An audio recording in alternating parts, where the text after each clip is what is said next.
ఇప్పుడు మాట్లాడినటువంటి మంత్రి గారి తల్లిదండ్రులకు కూడా ఆర్ఎఫ్ఆర్ పట్టాలు ఇచ్చింది కేసీఆర్ గారు అని చెప్పేసి గుర్తుంచుకోవాలని చెప్పేసి సభాగా తెలియజేస్తున్నాం. అదేవిధంగా నా తల్లిదండ్రులు అంటున్నారు, నా తండ్రి, నా తల్లి తండ్రి 2006 అటవీ హక్కుల చట్టానికి అర్హులు.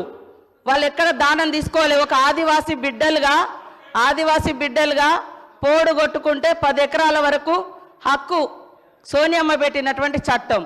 దాని ప్రకారంగా వాళ్ళకు వచ్చింది.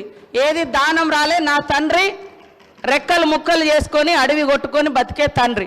ఈ రోజు కూడా మా నాన్న రోజు గుట్టకే పోతాడు సార్. నేను మంత్రినైనా ఎమ్మెల్యే అయినా రోజు అడవికి వెళ్ళి మా ఊర్లో పోయి ఎంక్వైరీ చేయండి. కాబట్టి ఏది ఉచితంగా రాలే, చట్ట ప్రకారం వచ్చినటువంటి హక్కు. కాబట్టి దానం ఇచ్చినాం అని మాట్లాడకండి. అది నా హక్కు. ఆదివాసీ బిడ్డగా కాంగ్రెస్ ప్రభుత్వం పెట్టినటువంటి హక్కు ప్రకారం నా తండ్రికి పోడు భూముల పట్టా హక్కు వచ్చింది.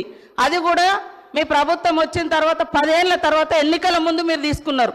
అప్పటిదాకా చాలా మంది గిరిజనులకు పట్టాలు రాక ఇబ్బంది పడ్డమాట వాస్తవము. కాబట్టి ఈ రోజు కూడా మరి కాంగ్రెస్ ప్రభుత్వంలో మీరు రైతు బంధు తీసుకునేటోళ్ళు ఎమ్మెల్యేలు మంత్రులు ఉన్నారు. అదేవిధంగా ఇంకా రకరకాల స్కీమ్స్ తీసుకుంటూ ఉన్నారు. అంటే ఒక ఆదివాసిని అయినందుకేనా సార్ పదే పదే ఈ ఎమ్మెల్యే తల్లిదండ్రులకు ఇచ్చినాము, ఎమ్మెల్యే తల్లిదండ్రులకు ఇచ్చినామని చెప్తారు. అది నా హక్కు. నేను ఎమ్మెల్యే కాకముందు నుంచి కూడా నా తండ్రి నా తల్లి అడవిని ఆధారంగా చేసుకొని బతికే కుటుంబాలు మావి. కాబట్టి ఆ క్రమంలో వచ్చినటువంటి తప్ప అది పుణ్యానికి దానంగా రాలే. అందుకనే ఇంకోసారి ఇక్కడ ఉన్నటువంటి ఎమ్మెల్యేలు కూడా మాజీ మంత్రులు కూడా మరి ఈ రాష్ట్రంలో రైతు బంధు ఎందుకు తీసుకున్నారు? అది ప్రజలది. ఇంకా ఇది నా తండ్రి గుట్టను చెట్టును పుట్టను రెక్కలు ముక్కలు చేసుకొని కొట్టుకున్నాయి సార్. ఇది అడవి కొట్టుకున్నారు. అది ఆదివాసీ బిడ్డలుగా మాకు వచ్చినటువంటి సాంప్రదాయపు హక్కు సార్. అది అనిల్ యాదవ్ గారు కంక్లూడ్.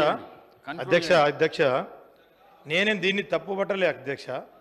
ఏదంటే అధ్యక్ష, గతంలో కేసీఆర్ గారు చిన్నవారైనా పెద్దవారైనా సమాన న్యాయం అని చెప్పి చేశారని చెప్పిన అధ్యక్ష.